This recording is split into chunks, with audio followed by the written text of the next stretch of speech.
pelayannya lupa menyampaikan kekurangan-kekurangan yang ada pada baju itu, maka hasil penjualan dari baju ini disedekahkan semuanya.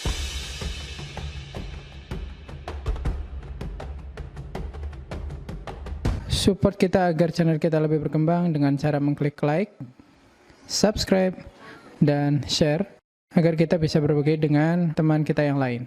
Sobat muda, setelah pada episode yang kemarin kita membahas tentang kaidah yang pertama dalam rangka mencari rezeki, yakni zatnya halal, maka pada kesempatan kali ini kita bahas yang kedua, kaidah mencari rezeki. Apa itu? Kita saksikan pembahasannya berikut ini.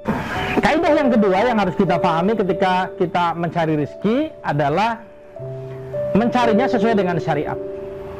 Nah, mencari rezeki sesuai dengan syariat itu banyak. Ya, di antara contohnya adalah berdagang. Ya, berdagang adalah mencari rezeki yang dibenarkan. Kemudian bertani mencari rezeki yang dibenarkan. Bekerja, mencari rezeki yang dibenarkan. Menjadi karyawan, menjadi buruh, menjadi pegawai, itu adalah diantara contoh-contoh mencari rezeki yang dibenarkan. Akan tetapi perlu kita pahami bahwa mencari sungguh pun caranya halal, caranya dibenarkan sesuai dengan syariat, tetapi ada aturan main yang harus juga dipenuhi supaya apa? Supaya rezeki yang kita dapatkan memang benar-benar sesuai dengan kaidah. Ambil contoh berdagang, ya. Berdagang ini sesungguhnya adalah mencari rezeki dengan cara yang dibenarkan sesuai dengan syariat.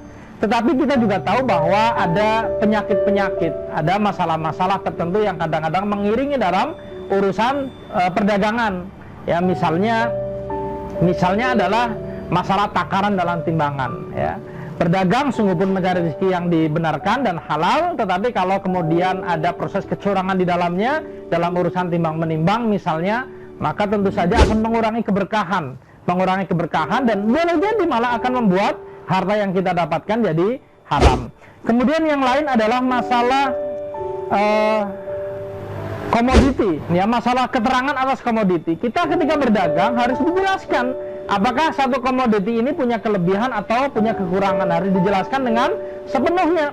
Karena kadang-kadang sebagai seorang penjual, sebagai seorang sales, ya, kita lebih sering memperhatikan masalah-masalah kelebihan yang ada dalam produk kita, dalam komoditi kita, ya, dan kita mungkin jarang menyampaikan kekurangan-kekurangan yang ada. Dan karena itu penting, ya, kita sebagai seorang penjual itu memperhatikan, menjelaskan dengan sebenar-benarnya, seluas-luasnya kepada para konsumen, ya, mereka-mereka yang membeli produk dagangan kita. Mereka tahu apa kelebihan dari barang ini, keunggulannya, dan apa kelemahan atau kekurangan dari barang ini, sehingga ketika mereka membeli, ya, mereka benar-benar sudah paham. Nah, ini ada satu kisah yang sangat menarik dulu terjadi pada salah seorang ulama yang kebetulan beliau juga punya profesi sebagai seorang pedagang, yakni Imam Abu Hanifah. Imam Abu Hanifah ini adalah seorang saudagar kain, ya, sebagaimana yang saat ini kami berada. Beliau seorang saudagar kain, dan ketika ada seorang pembeli, maka dia akan menyampaikan bahwa kain ini atau baju ini bahannya begini, mutunya sekian, tetapi di samping itu juga ada kekurangan-kekurangan seperti ini. Nah, suatu saat beliau sedang keluar dari tokonya.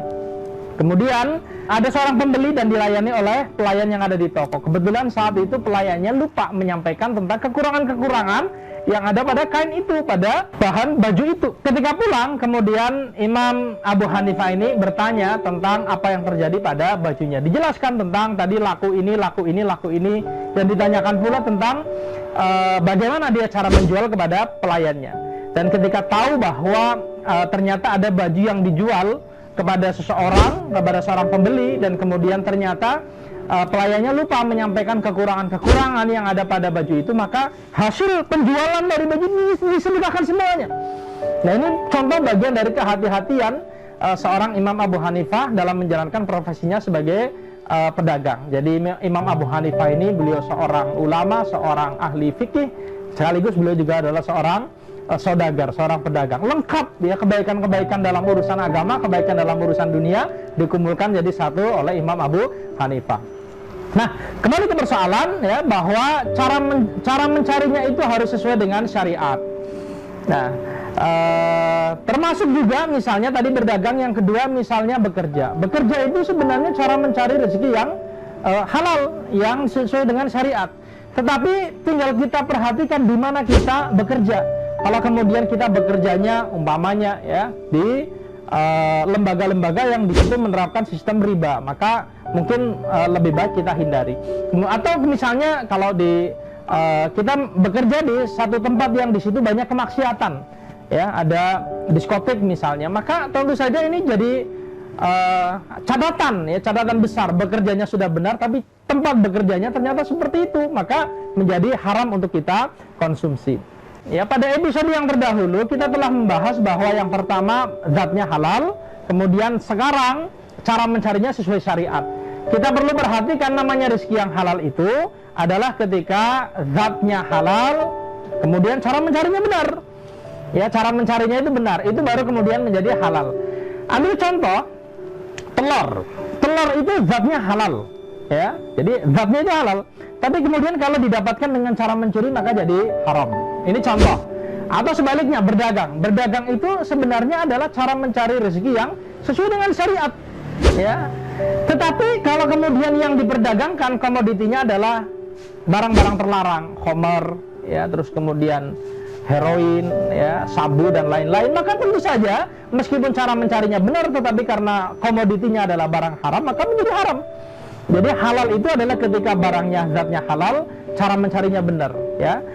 Itu baru kemudian halal, ya. Tetapi kalau zatnya haram, dicari dengan cara yang benar juga haram. Zatnya halal, kemudian cara mencarinya nggak benar, itu juga jadi haram. Ini perlu kita perhatikan, ya. Yang kedua adalah cara mencarinya sesuai dengan syariat. Demikian sobat muda, moga-moga bisa menjadi panduan sederhana bagi kita dalam mencari rezeki, mencari harta. Salam.